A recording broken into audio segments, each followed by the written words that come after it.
Hello everyone, this is Kat and welcome back to My Hero Academia Podfics. This will be the continuation of Deku and Death. This will be Part 35, Chapter 35, entitled The Dog Days Are Over. Midori stumbled his way out to the stands, his footwork slow to remain steady. Gami held him close, letting his successor use him for balance.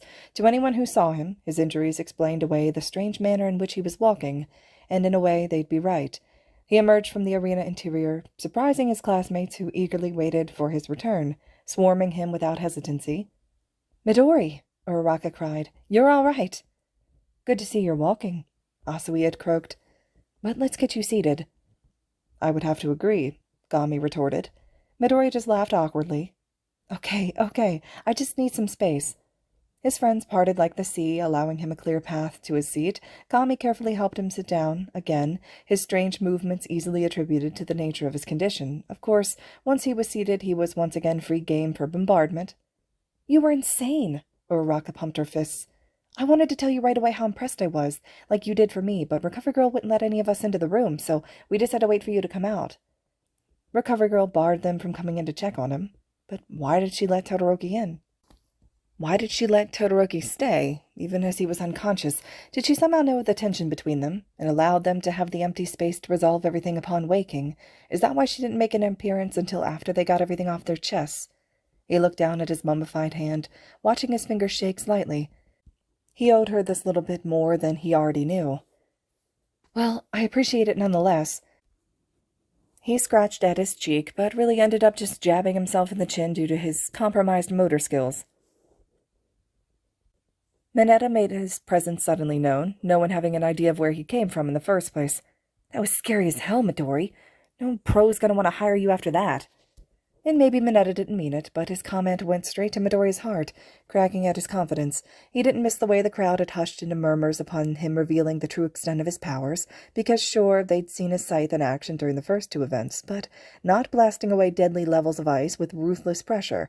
Sure, they'd seen his DT during the obstacle race, very briefly but sure, but not disintegrating spikes of ice that intended to skewer him, and did so to his very hands.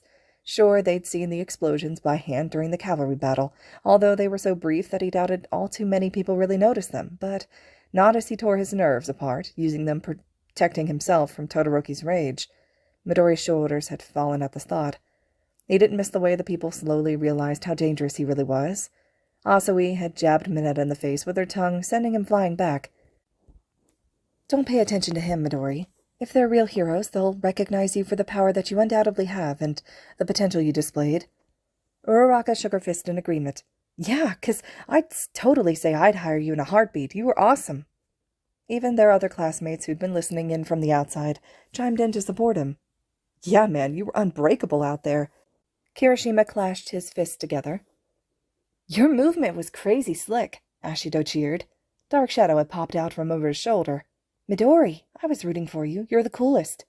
Tokoyami had leaned over too, chuckling lightly. "I'd have to agree. Very impressive, Midori."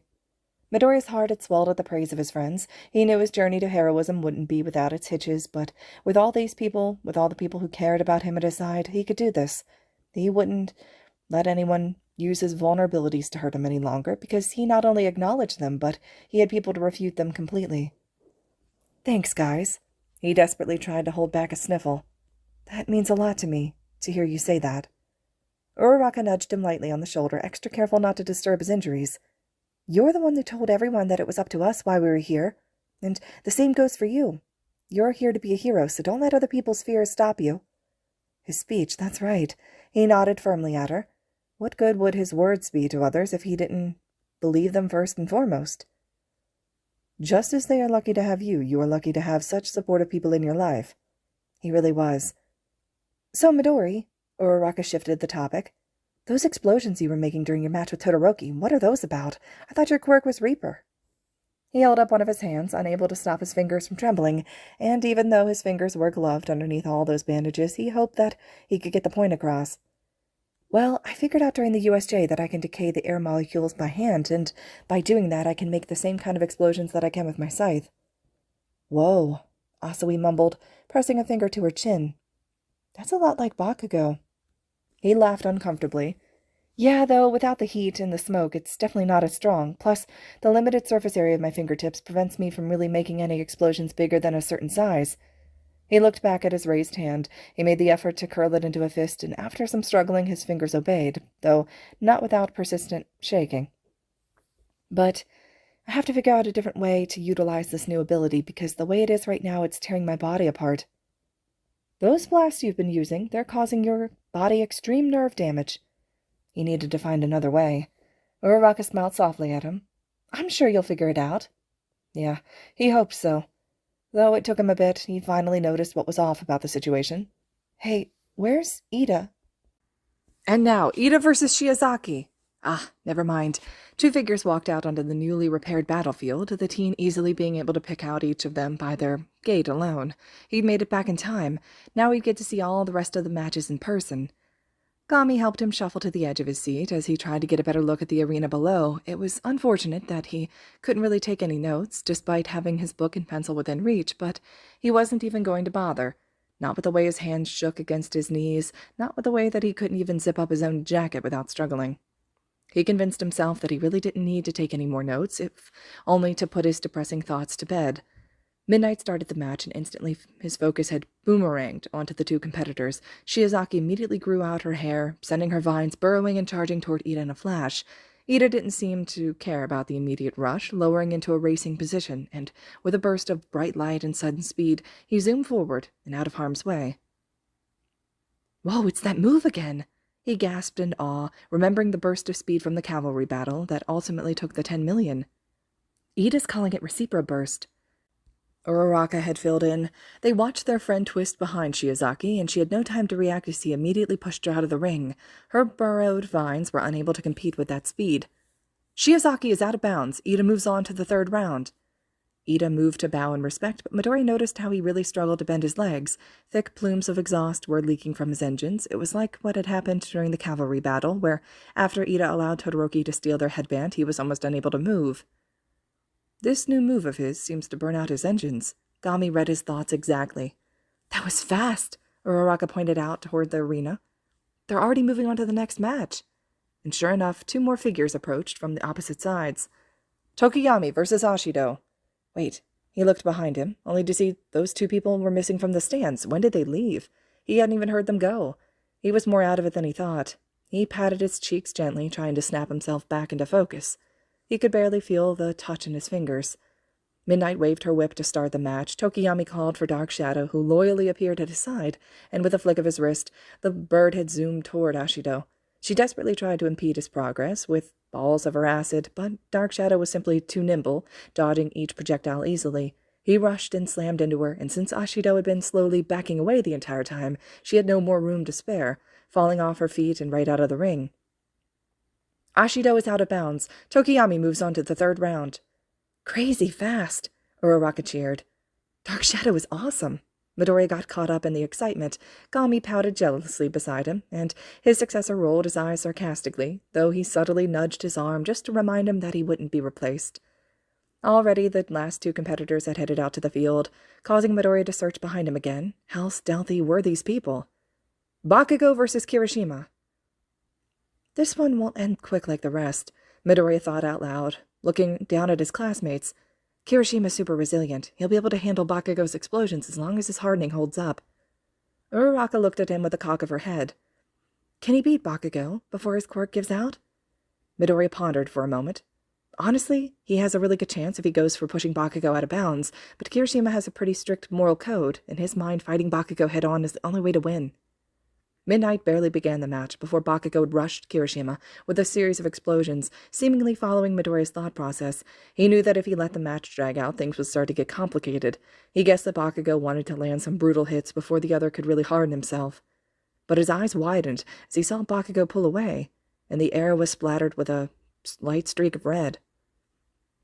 Half of Kirishima's body was solid rock, smoke and heat steaming off of him like it didn't even bother him. A piece of his uniform top had burned away, but his skin underneath remained unaffected, too hard to be even breached by Bakugo's firepower, and his hardened hand was dotted with some of Bakugo's blood. Impressive. More than impressive, it was admirable. Kirishima wasn't even fazed. He took the brunt of those explosions like it tickled him. That's exactly what he wanted to do, who he wanted to be. He clenched his shaky hands, forcing them into tight fists so he could really feel the pressure of his fingers. He had a lot of catching up to do. Bakugo was forced into dodging as Kirishima began the offensive, swinging at him relentlessly without stopping. Midoriya tensed. If he kept using this method to corral him, Kirishima stood a really good chance to win. Hardened as he was, Bakugo couldn't force him away with the threats of his blasts, and he'd be stuck on the defensive, giving Kirishima nearly complete control of his movements. But he could see the intensity in Kirishima's expression, how alive he was fighting someone like Bakugo, and he didn't want the win by boundaries. He wanted the win by brute strength. And then one of Bakugo's explosions finally pierced his armor, sending Kirishima stumbling in pain. Upon the display of hesitancy, Bakugo rushed forward, pummeling him with blast after blast. Kirishima's fading hardening simply couldn't keep up, and he was sent flying to the ground in an unconscious heap. Kirishima is unable to continue. Bakugo moves on to the third round.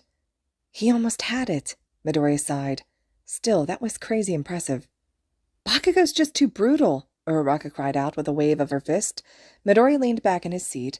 There was a short break before the third round began, just enough to get his excited heart to calm back down. He looked around at his classmates through the corner of his eye. Tokoyami and Ashido had already returned from their fight. Kirishima was probably in Recovery Girl's office, and Bakugo didn't bother to hang out with everyone, but something still nagged at him in the back of his mind. Where was Ida? I'm gonna go find Ida, he announced to his friends, as well as secretly to his mentor so he could help him up. I'll be back soon. She nodded as he stood, partially lifted with the ghost's help. He didn't find himself limping much anymore, able to walk fairly normally without the help. Still, Gami floated close beside him, ready to act if the teen had stumbled or tripped. Where would he even be? He asked as they wandered through the arena interior. Well, his match is up next, Midoriya muttered under his breath, wary of someone encountering him talking to himself. So I'd guess he's in his prep room. So they wandered, with a mission, a little more pep in his step. He didn't want to be late like what had almost happened when he was searching for Uraraka. Gami picked up on his haste and rounded corners for him, making sure that they wouldn't run into anyone that would slow them down like before. They reached the prep room, and as Midoriya reached out for the handle, he struggled to get a firm grip on it. Other than that slight chill of the metal, he really couldn't feel it in his hand.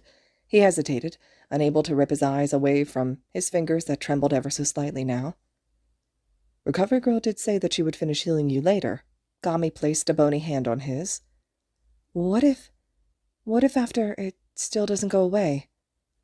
Gami stopped the shaking with more of a firm press. She did not say it was guaranteed, merely a possibility, and even so, we will figure it out. Midoriya breathed in thickly, breathing back the tears, and, well, yeah, this wouldn't stop him. It was merely a valuable lesson. He couldn't keep tearing himself apart as a means to an end. He had to figure out another way. He would figure out another way. Ah, Midori, it's good to see you well again, Ida stated as the other had walked into the prep room. Thanks, and congrats on your win against Shiyazaki. He smiled and closed the door behind him. Thank you. Now I've made it onto the top 4. Ida turned serious. Your match against Todoroki was quite informative. Midori looked over to the side ever so slightly, everything rushing back to him in full force. He'd forgotten that everyone had witnessed his struggle against Todoroki, and even amidst the smoke that had prevented people from really understanding the intent behind those blows, or the distance that really prevented his words from being overheard by anyone else other than him, he'd forgotten how vulnerable the entire thing made him feel. He poured his soul out to him with no intent other than to save him. He'd given up on winning the moment that he stepped into that arena. Even if everyone else didn't understand it at all, he'd forgotten that the world had seen it. Right. He awkwardly changed the subject. Do you know if your brother's watching? Ingenium? He figured that was the reason for his friend's seriousness throughout the whole festival, more so than usual. Ida shrugged half-heartedly. I called him earlier, but it seems he was busy with work. Oh, well, I'm sure... But Ida just waved him off, a bright smile on his face despite what he'd just said before. I'm actually glad, though. Even after coming this far, I can't tell him I'm number 1 yet if he calls me now. Midori laughed innocently. That's true. Can our competitors for the first match of the 3rd round make their way to the field? And then Ida turned serious again. Here I go. Midori moved aside so that he could leave. Good luck. He followed after, his pace much faster as he tried to make it back to the stands before the match started. Gami floated next to him, worried his successor was overdoing it again. I don't know who to root for, He talked aloud. I mean, Ida and Shoto are both my friends. I want to see them both win, but it doesn't work like that. Gami didn't respond, just traveling beside him silently. Midori didn't notice, too busy running his own thoughts through his head. Izuku? He turned around in confusion at the call. Yeah? He wasn't prepared, as his mentor had enveloped him completely, wrapping him amongst his bony arms and swaddling robes. Midori stood in shock as his brain tried to catch up, feeling the press of skeletal fingers into his back, desperately trying to feel him within his arms. Gami dug his face into the boy's shoulder. Was he trying to hide his expression? It's not like he could see it to begin with. Please, promise me you'll start to be more careful. His voice was oddly emotional, vulnerable, holding him firm like he'd disappear otherwise. Things are beginning to change. I cannot bear to think if something happened to you. Midori's heart had stung, remembering his failed promise to the ghost.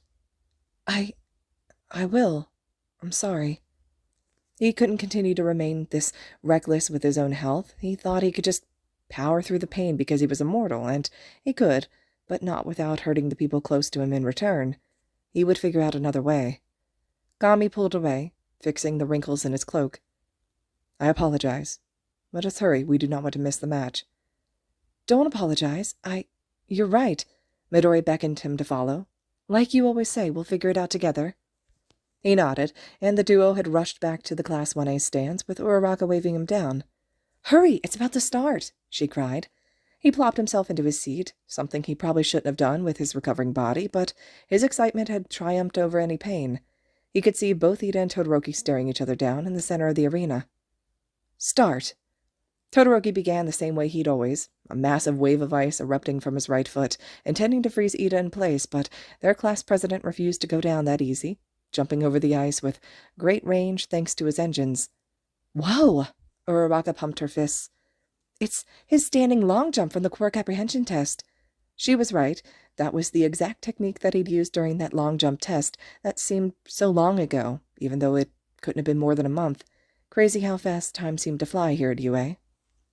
With incredible speed, Ida's leg flew right at Todoroki's head, when the other had barely managed to duck out of the way. That kind of speed had to have meant that Ida was using his reciprocal burst technique, and it left him not much time to end the match before he left himself vulnerable. And Ida seemed to understand that as well, wasting no time and shooting his other leg out to land a solid hit to Todoroki's head, slamming him to the ground in the process. Even Gami winced. Brutal. It seems that Ida is truly not playing around. Todoroki tried to retaliate with another blast of ice, but he was too woozy from the blow. Ida easily jumped over it with the use of his quirk, grabbing Todoroki by the back of his uniform. Ida rushed over to the arena boundaries, trying to throw Todoroki out of the ring, who merely rustled limply in the wind. Suddenly, Ida stopped, unable to move from his position. Midori leaned to try and get a closer look, confused. Ida's engines weren't smoking, so he shouldn't have overheated yet from reciprocal burst, so what happened? A slight glint caught his eye, and he spotted a small buildup of ice on Ida's engines. Todoroki had managed to freeze just his engines to stop him from moving. He hadn't realized Todoroki was capable of such a delicate movement with his quirk, but it made sense the more that he thought about it.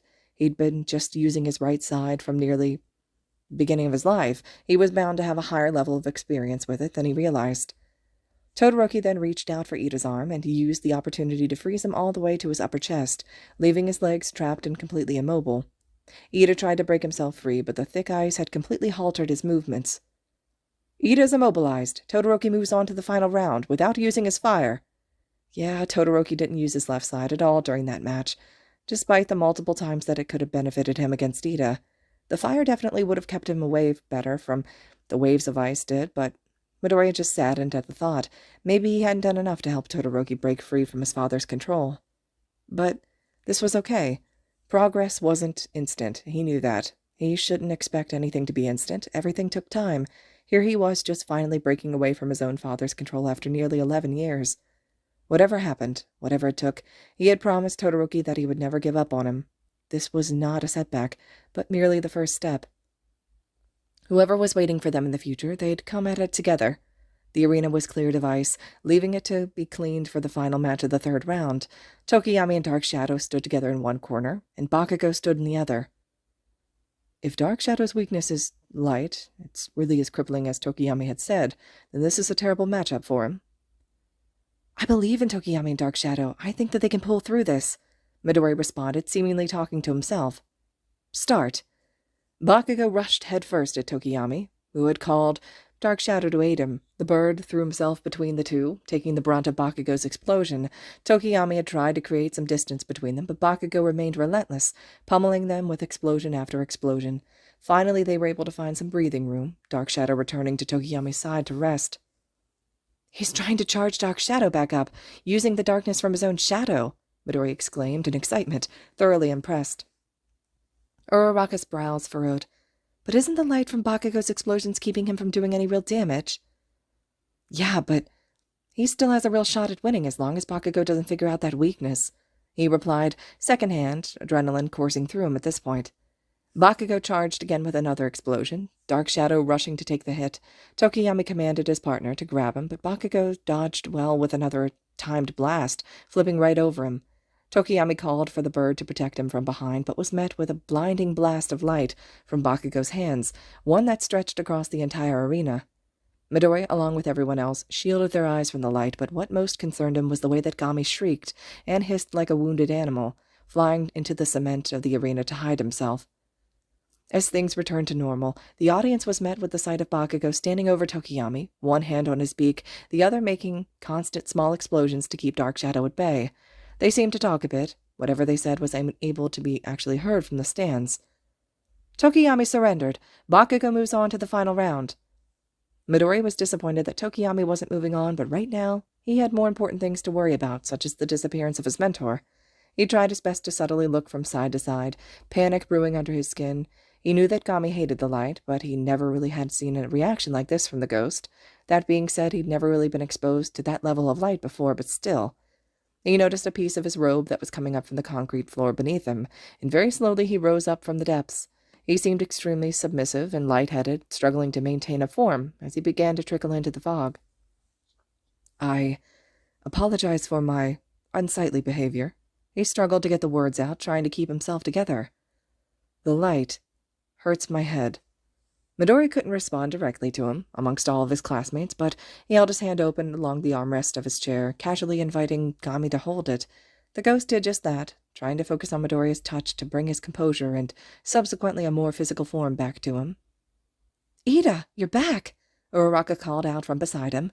Their strict and serious friend had approached with his usual stoic expression, sitting down beside Midoriya. Indeed, I just got cleared by Recovery Girl to sit and watch this final match. This will be a great opportunity to observe and learn. But just as he sat down, his whole body began to shake and vibrate, startling the two. Ida stood up, reaching for his back pocket, and pulled out his phone, causing them to sweat drop. I apologize. 1 moment, please.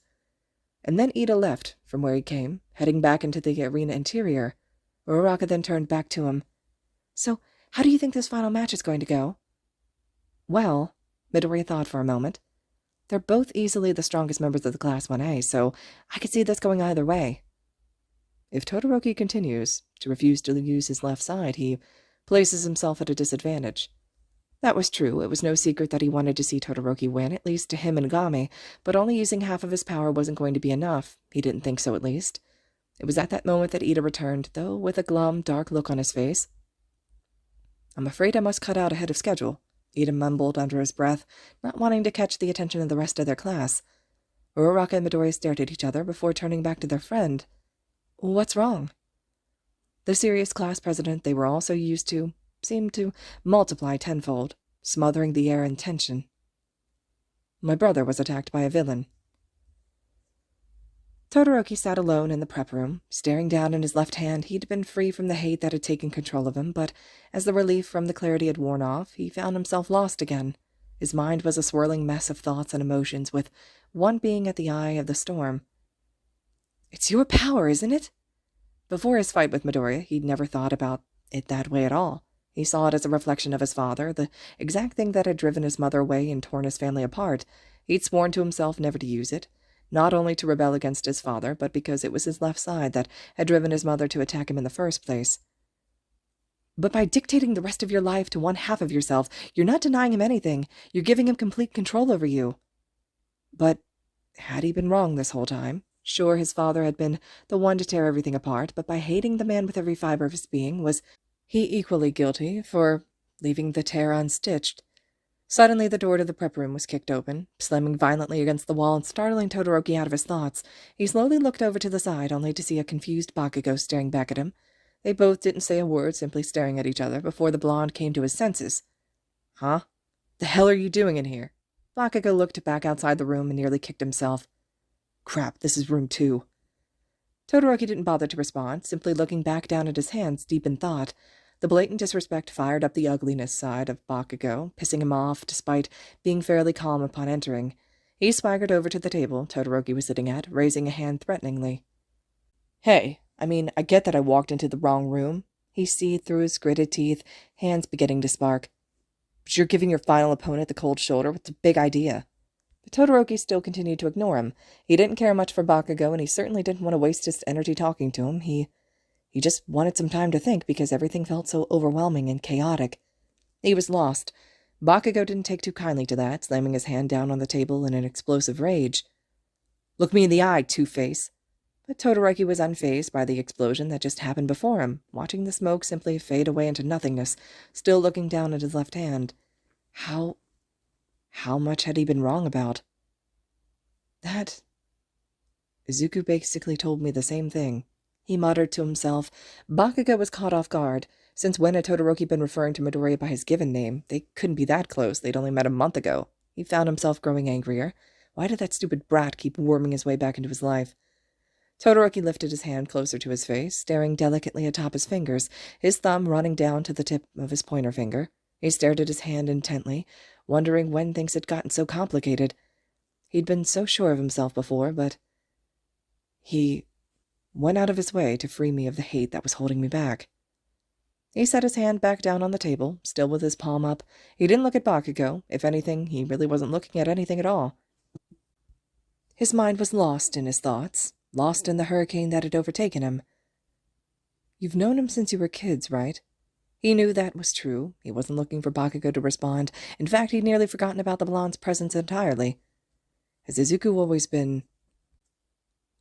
I'm still not sure what you were trying to accomplish with this conversation, but do you want to be friends? We can work through this together. Compassionate. No, it's no big deal. Recovery Girl healed me good as new. I'm just glad that you're doing okay as well. Caring.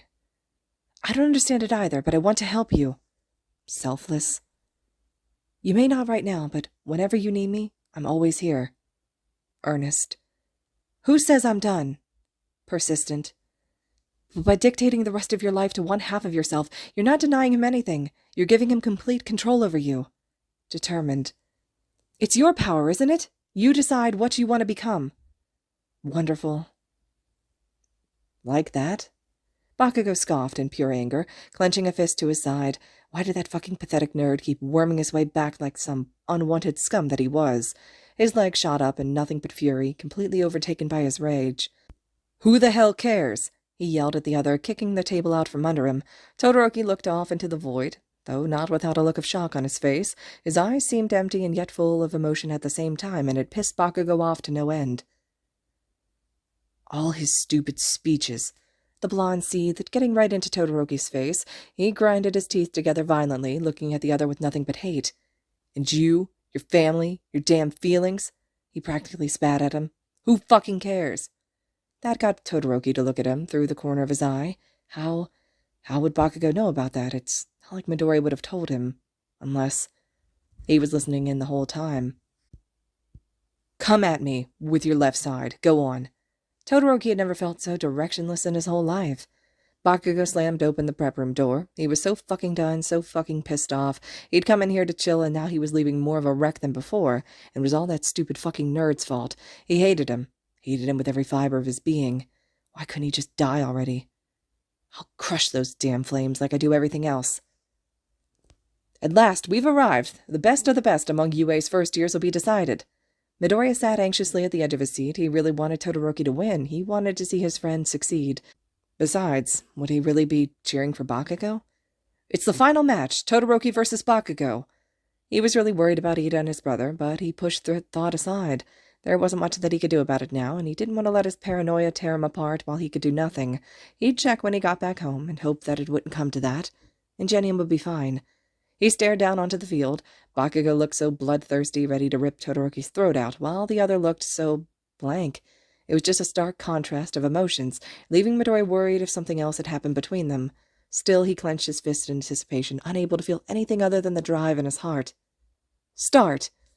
Todoroki immediately let out a massive wave of ice, nearly as big as the one that he'd used against Zero, but unlike that fight, this time he aimed carefully with thought, not in mindless hatred. The glacier that resulted was noticeably smaller, but still just as dense. Todoroki remained on guard on the other side. Seconds passed without a sign for Bakugo. The match couldn't be over that quick, right? Then a deep, thunking sound echoed around the arena, shaking the stand each time. Todoroki lowered himself in waiting, ready for whatever was coming. Bakugo bursted from the ice with a giant explosion, a long tunnel behind him. Midori gasped in shock. He'd drilled his way through the iceberg. Todoroki raised his right hand to retaliate, sending out another blast of ice, but Bakugo used his explosions to dodge it in midair, correcting his path. He soared over Todoroki's head, grabbing onto his hair and uniform as he sailed by, and then, with a monstrous level of force, he threw Todoroki over his head, sending him flying back toward the arena edge. "You looking down on me?" Bakugo's yell was loud enough to resonate throughout the stands, easily able to be heard despite the volume of the crowd. "Do you think he gets tired of all that yelling?" Midori shot a look that read, "Not now," before returning over his focus to the fight. Todoroki had scraped his hand on the ground as he sailed, swiping it behind him to form a wall of ice that prevented him from going out of bounds. Bakugo didn't let him breathe. Rushing toward him with the momentum of his explosions behind him, he raised an obvious hand to blast him, which allowed Todoroki to duck under it with time to spare. He grabbed Bakugo's arm with his right hand, leaving an obvious opening to use his left. The crowd held their breath. Midori held his breath. Come on, he could do it. He could do it. Todoroki flung Bakugo away, using the rest of his momentum to land on all fours. Midori's heart sank. Shoto. Bakugo, however, became enraged, explosions firing off in every direction. "You'll regret making a fool of me." And Todoroki got up shakily, but at this point nothing could stop the rampage that was Bakugo. "I'll fucking kill you. I won an indisputable first place," he screamed out, teeth gnashing in the air like a rabid animal.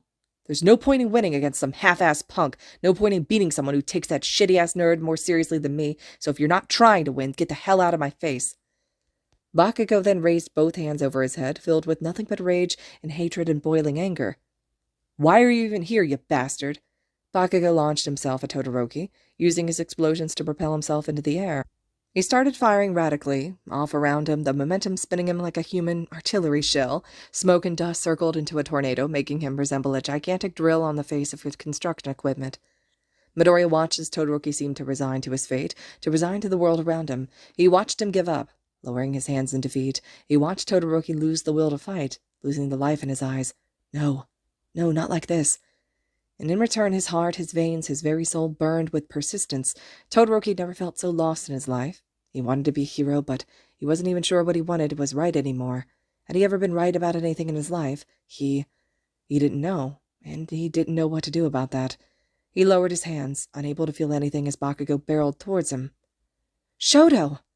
Midori erupted to his feet, leaning over the edge dangerously with his shaking hands. Gami, unprepared for the outburst as everyone else was, rushed over to try and make sure he didn't fall, but by the burning determination in his eyes, he figured that was the least of his successor's concerns.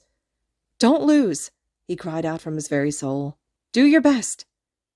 Todoroki felt something shatter in his heart, and yet, despite how piercing it felt, he was only filled with the sensation of freedom. "It's your power, isn't it? You decide who you want to become." He clenched his teeth as he suddenly became invigorated, his eyes widening as his head was lifting from its dejected stare. Compassionate, caring, selfless, earnest, persistent, determined, wonderful.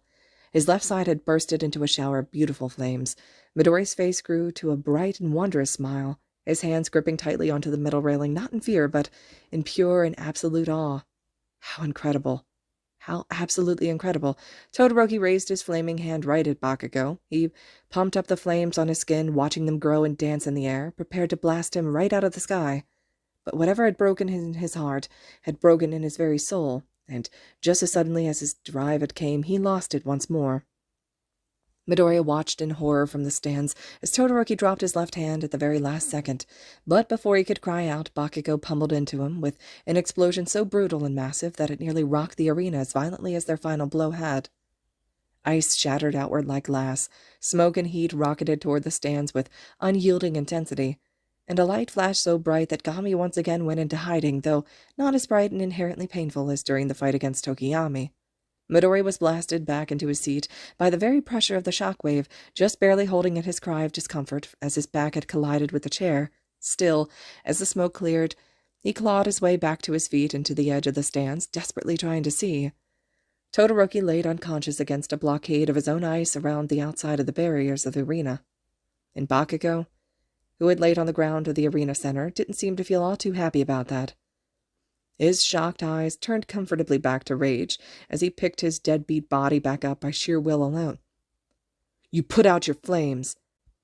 The hurt in his voice was neatly laced behind his anger, but Midori had known him long enough to pick it out. Bakugo stumbled toward the other, dragging his legs like he was wading through mud. He then broke out into a full-blown sprint, dashing off the battlefield, and right atop the mountain of crushed ice, he grabbed the front of Todoroki's shirt and shook the unconscious teen with hostility, trying to shake him back to the world of the living. "Stop screwing around! To get to first place like this, like—" And then Bakugo collapsed, put to sleep by Midnight's quirk. "Todoroki is out of bounds." Midori looked down at both of them, his heart and emotions torn to shambles. "And with that, the first-year winner of the UA Sports Festival is Bakugo Katsuki." He didn't know about anyone else, but this did not feel like a win. "Now, let's move on to the awards ceremony." All the classes had gathered back down onto the arena field, surrounding the podium where the top 3 students had stood.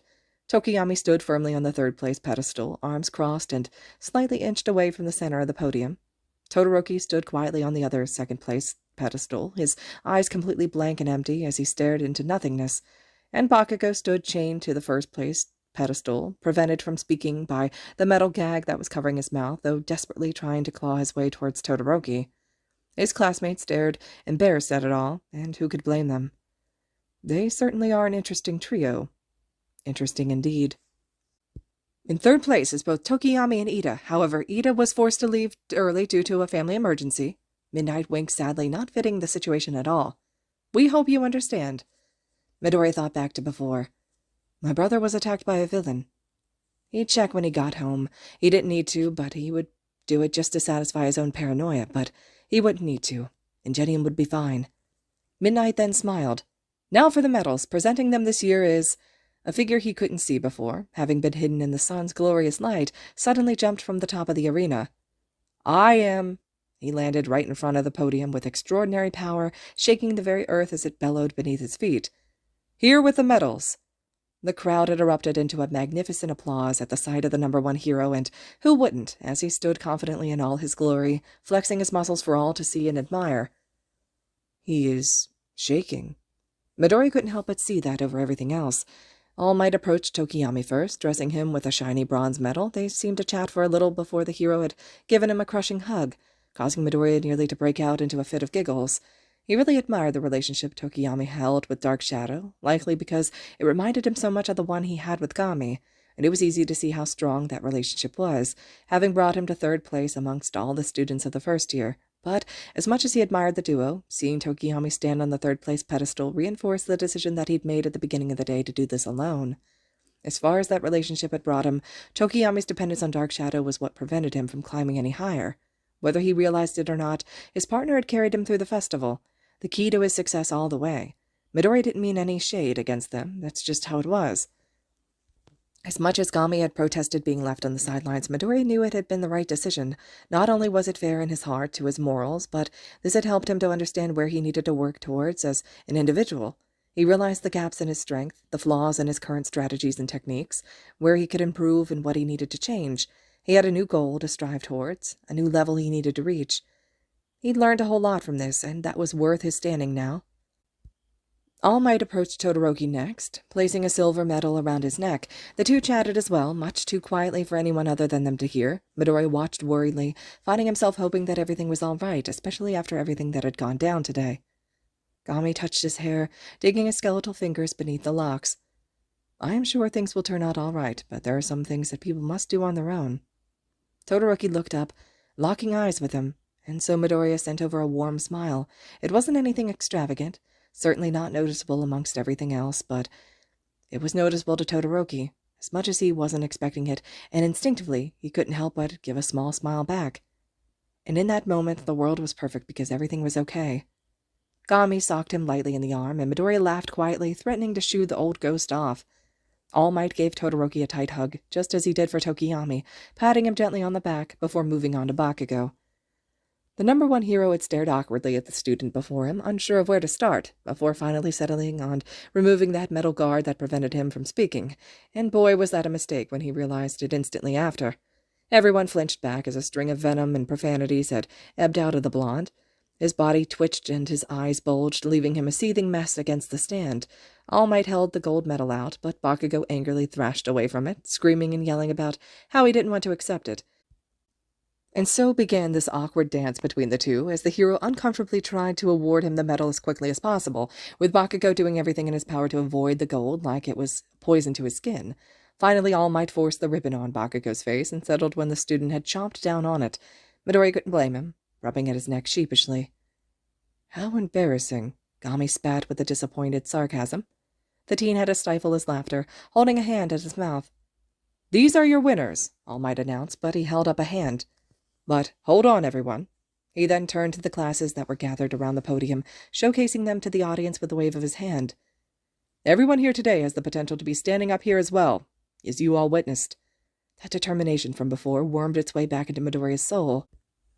He may not have made it into the top 3, but he was really proud of his performance today. He'd put on a display of technique that he could take pride in, and he had a good idea of what he needed to do to improve. He'd hoped that he'd made the people important to him just as proud as he was feeling.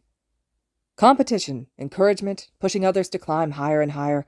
The sprouts of today will grow into the heroes of tomorrow. Midoriya turned to Uraraka, who pumped her fist with a strong nod. He then looked toward Todoroki, who stared hard into his left hand, seemingly with much on his mind. Oh, how far they'd come, and how far they still had to go. "In that spirit, let's have one final cheer." Thankfully, they had each other to help them along the way. All Might pointed into the air. "Everyone say it with me. 1, 2, 3. Swept up in the moment, Midoriya raised a fist of his own, fingers curling against the cast of his arms, jumping lightly into the air. Even Gami had flew up next to him with a playful swirl. "Plus ultra!" Everyone cheered.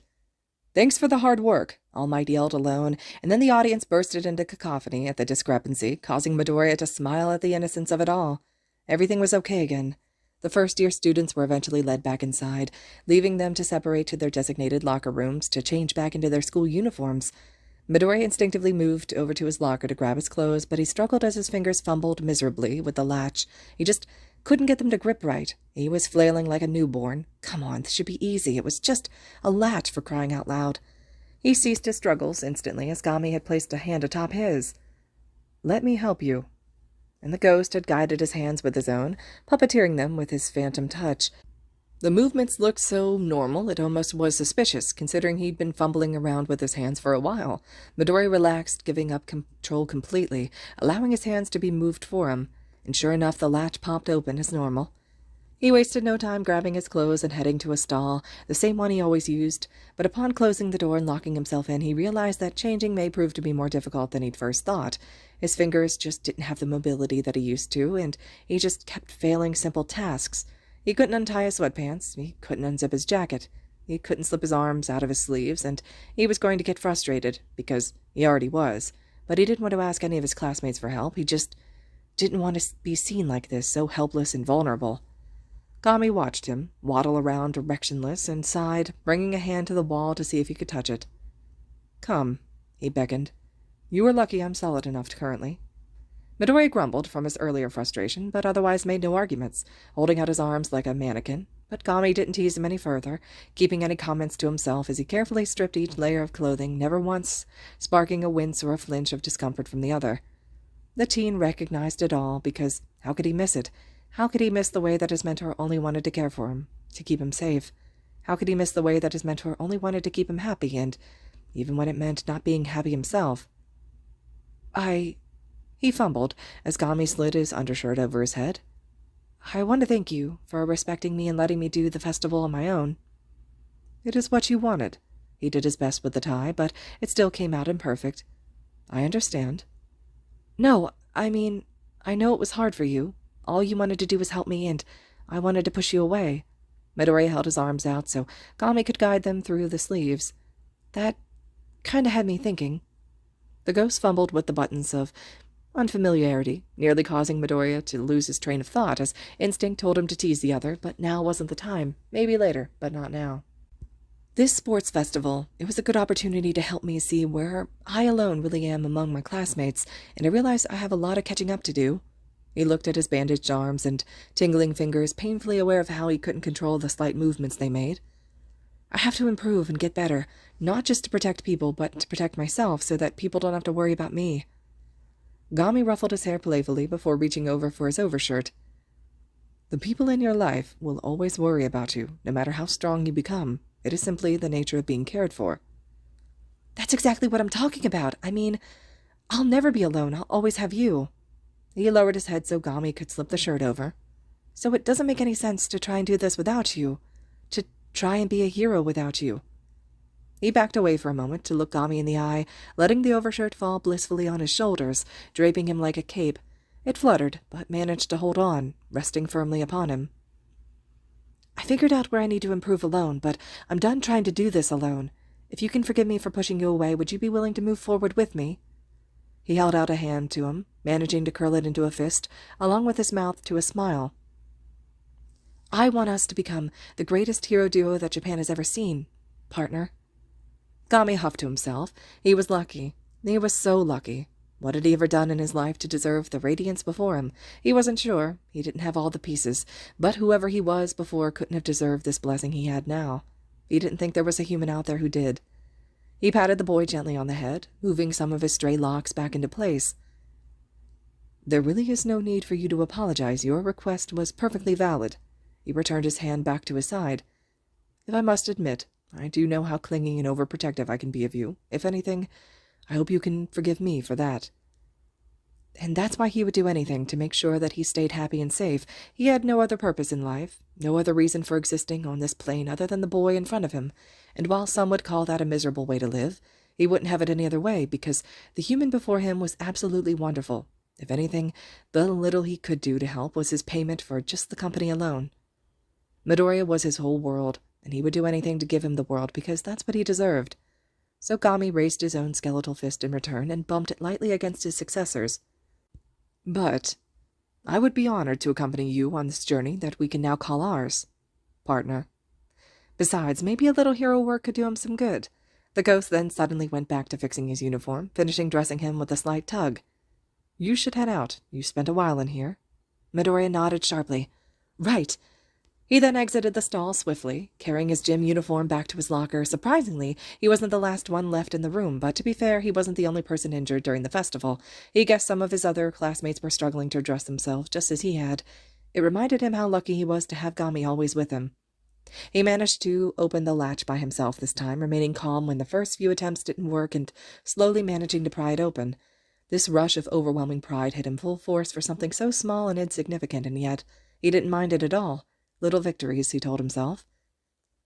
They filed their way back into the classroom, and Midoriya sat himself comfortably in his seat in the back of the class, and Todoroki had beaten him there, but he simply sat there silently, so Midoriya pushed aside his worries for the time being. He didn't want to become overbearing and subsequently push him away. Aizawa stood impatiently at the front of the class, and upon the last students trickling in, he began to speak. "In light of the festival, you'll have tomorrow and the next day off." Students around the room gasped and cheered at the news. What a wonderful way to end the day. Even Midoriya found himself lighter at the news. He was looking forward to some time to de-stress. He could use a day or two of little to no worries. Their homeroom teacher then tapped at his desk, calling their attention back to him. "Scouting reports and such from the pros will be waiting for you here after the break, so look forward to that and enjoy your time off." And then the nervousness came back like a runaway train, plowing right into him. He hoped that his fights during the tournament hadn't discouraged the confidence that he'd gained in the crowd during the rounds before. He wanted to prove to the world that someone like him could be a hero. That someone like him could be relied upon to save and protect lives instead of taking and destroying them. But in order to do that, he needed to be someone able to be believed in first. If they're real heroes, they'll recognize you for the power that you undoubtedly have and the potential you displayed. He hoped so. He had a feeling that he'd be doing a lot of hoping over the next few days. Other than that, you're dismissed for the day." Aizawa shooed them off, getting comfortable at his desk. Midoriya blinked owlishly. He was expecting something more than that, but as his peers eagerly fled from their classroom and out to leave, he figured nothing more was coming. He guessed that his classmates were excited to return home and speak of their experiences with their families, and who could blame them? He would have been too. He stood up from his chair, which coincidentally happened to be the same time that Todoroki decided to stand as well, resulting in them nearly colliding with each other, awkwardly, and Midoriya twisted out of the way on instinct before spewing out a mouthful of apologies. Todoroki brushed him off, but the empty way that he did so brought back his worries. Well, it was now or never, he guessed. "Hey, he cursed his shaky confidence for stuttering his words. "I never got the chance to congratulate you on second place. You were amazing out there." Now it was Todoroki's turn to blink owlishly, then looking down at his left hand. "I don't understand. I lost because I couldn't bring myself to use my left side. You aren't disappointed in me?" "I told you before that you could never let me down." He softened his tone, shifting from enthusiastic to something a little more gentle. "Besides, you were the one who told me from the beginning that we would work through this together. It's not going to be easy, but that's why we've got each other." Todoroki looked down to the side, fighting with himself. Midoriya could pick apart the internal battle from his eyes alone. The vulnerability, the fear, the unknown, all reflecting in his irises. "I am sure that things will turn out all right, but there are some things that people must do on their own." "But, just because we promised to do this together doesn't mean it has to be right now." Midoriya scratched at his neck sheepishly, hoping that he hadn't overstepped his boundaries. "I want you to feel comfortable more than anything. That's just as important." Midoriya then extended out a hand just as Todoroki had done to him earlier. He had slightly greater control over his limbs now, so he intended to complete the handshake that Todoroki had been going for before. And just like before, when Todoroki had come to him the first time, confused and lost amongst his phantom emotions, he showed him that he would never have to feel alone. "Whenever, if you ever need me, I'm always here for you." Todoroki's eyes shot to his outstretched hand, then looked up at him almost in amazement and wonder. He raised his left hesitantly, but it all seemed to drain away in the moment, left in their own little world. He raised his left hand, but instead of a handshake like Midoriya had expected, he gently rested his hand atop his. It was just like what Midoriya had done to him before, but that was only because he couldn't get his fingers to move right. Midoriya widened his eyes in momentary shock before glancing up to meet Todoroki's small smile. There it was again. It was so surreal, and yet something he could really get used to. "I'm here for you, too. Like you said, we're in this together." And then Todoroki left, filing out of the classroom just as quickly as everyone else did, leaving him standing awkwardly alone, just trying to process everything. He felt kind of floaty, like Uraraka had made him weightless, for lack of a better description. He wasn't even sure that he was breathing or that his heart was really beating. Everything just felt okay. "So, are we going to talk about that, or—" Midoriya pushed the ghost away. "You are not starting this now." Gami laughed wholeheartedly, not allowing his successor to escape his teasing that easily as he rushed back over. The teen was trying to collect his things left on his desk, but the ghost had made sure to be as disruptive as he possibly could. "I do not know. Now seems like the perfect time to talk about that." He turned back to him, walking away with a huff. "You are so unbearable." "Oh, please, you know you love me." "You good to go now, problem child?" The two stopped abruptly, forgetting that they weren't completely alone as they thought. Midoriya's face burned with embarrassment, and even Gami had quieted down at his side. "Yeah," he stuttered awkwardly. "Sorry." Aizawa walked over to the door, holding it open for him. "It's fine. We just have to stop at Recovery Girl's office before we leave." Oh yeah, that's right. The nurse was going to finish healing his injuries now that he was out of the spotlight. He couldn't wait to get these annoying casts off, and hopefully his hands could go back to normal. He scurried after the underground hero as fast as his exhausted legs could carry him. He didn't enjoy feeling winded, and although Recovery Girl would be healing him, he'd be lucky if he could carry himself out of the building at the end of this. He couldn't wait to get some good rest when he finally got home. They walked into the nurse's usual office within the school, finding her patiently waiting in her signature swivel chair. "Come in, dearie."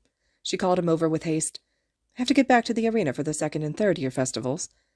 Midoriya walked over and sat down promptly on the seat next to her. He began unbuttoning his overshirt, Gami assisting him with some of the ones that he was having trouble with. No one really batted an eye as the shirt was pulled off of him seemingly on its own, with the lighter shirt underneath rustling without Midoriya touching it. They really should have been more surprised than they were. because to say that they were getting used to one of their students essentially being haunted would come to others as more of a shock. Once Midori and Gami had finished, Recovery Girl was able to examine the bandages left around his chest as his cast his arms as well. She then slowly leaned down to kiss his hands, really pouring in her quirk's healing capabilities. The teen felt his heart give out on him, a piercing sting echoing in his chest and causing his body to shut down. He nearly fell out of the seat if it wasn't for Gami, who caught him before he could collapse, holding him up against him. The last time Recovery Girl healed him past normal human capacity was after the battle training exercise. She'd healed him past death in increments, but it had still left him fading in and out of consciousness, unable to truly experience his immortality to prevent his strained demise. But now he was fully conscious and got the chance to taste death by exhaustion. It wasn't too bad. He guessed it just was uncomfortable, although it left him with an unfounded desire to just lay down and never get back up. Gami patted his face with a little bit of force. Try not to fall asleep. You are almost done. Recovery Girl pulled away, then moving to examine his hands as Midori tried his best to keep his eyes open. He wasn't really processing anything. His head had too much wooziness to think, and he yawned, and his body was trembling even at the small effort, wanting to rub at his eyes, but not having enough energy to really think about doing so, much less the fact that the nurse was examining his hands in the first place, but Gami had told him to stay awake, so he would try. You're lucky. She pulled away, patting his hands lightly. I don't think there will be any lasting damage, despite what I thought. It seems that I can heal you far past what I had originally thought was possible, even with immortality. Midoriya stuttered. So, my hands won't shake anymore. I'll have control back. You should be back to normal now. Take as much time here to recuperate before you try to walk. The heroine nodded, jumping off her chair and heading toward the exit of her office. Remember what I told you earlier. Don't come back to me like that. And then Recovery Girl left, leaving Aizawa standing awkwardly against the wall and Midori leaning lifelessly against his mentor. He managed to look down at his hands. She'd removed the cast from them, along with the bandages on his chest. His skin was dotted with light scarring from the marks that Todoroki's eyes had left, but it really wasn't much compared to the off-pigmentation that he already had. She hadn't taken the gloves off him, thankfully, and he focused intently on his still fingers. He was lucky. He always was. And even so, he would find another way. Midoriya. Aizawa rarely ever called him by his first name, so the teen looked up startled. Could I ask you for a favor? A favor? What could Aizawa possibly want from him? Yes, Sensei. The underground hero pushed himself off the wall, his lax posture turning serious.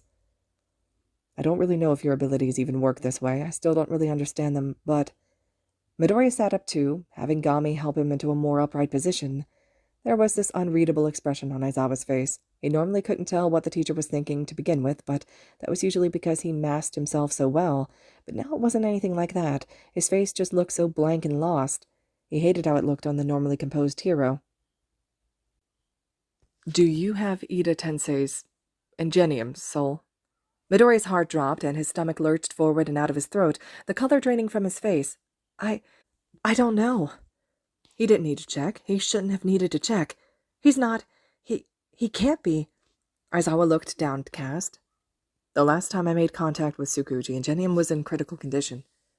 Midori didn't register any of it, swiping his hand across the air to call forth the 3 flames as well as small puffs of light that also came with their appearance. There were so many. The room was practically glowing with souls. He'd have to check every single one just to be sure that Ingenium wasn't there, so he started scrambling, grabbing light after light that left the information flow to his head, then tossing them aside upon knowing their name. It felt disgraceful. It was disgraceful, but he'd never felt so panicked amongst the dead. Not in a long time, at least. He tried to stand up to reach the souls further away from him, but he hadn't recovered fully from the effects of technically dying from exhaustion. His legs gave out beneath him, but thankfully Gami was waiting diligently at his side. Let me retrieve the ones further out. It wasn't a request, and the two worked in tandem, checking life after life with what was thankfully no success. It was probably the fastest that Midori had ever gone through a batch of this size, but that was also because he hadn't really sorted anything yet, much less morally debated their life stories. There was just one left. He touched it, let the information really sink into his head, before setting it aside gently now that his adrenaline had worn off. He's not here.